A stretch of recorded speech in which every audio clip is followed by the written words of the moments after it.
Ngibingelele Mcombololo okhulumayo umfowampungo phansi enkandla mandawo. Njengoba sazi ke sonke ukuthi ke zobili mhla ka-30 phansi Moses Mabhida le eThekwini. Benginxusa wonke umuntu ukuthi siphelele khona sisonke wonke umuntu omlandeli kaMaskandi ngithandi kaMaskandi phelelani khona ayatholakala kamathikithi 150 nje ithikithi lakho uzozoyinandi uzozobuka amacika kaMaskandi enandisi.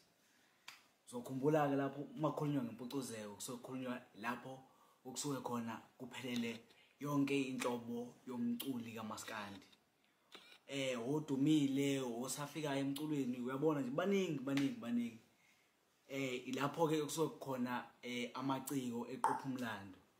Uyokhumbula ke nawe eminyakeni edlule ngumcombololo nje nami mhla ngifika neMbuzi phansi le eKarasfontein lapho engafike khona ngaze umhlanganiso kwakumnandi kakhulu.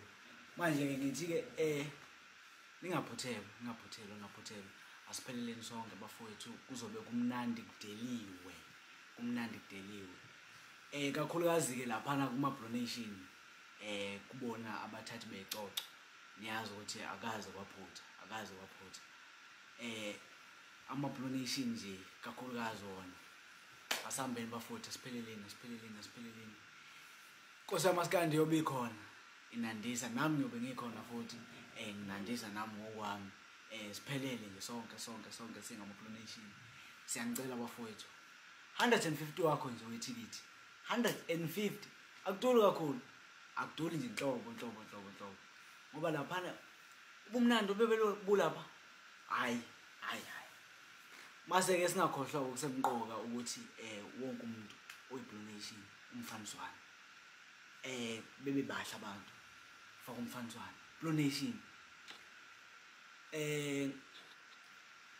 angazi mawungaphuthela umnandi obulapha angazi ngithembe ukuthi sonke sophelela khona. Ngiyabonga.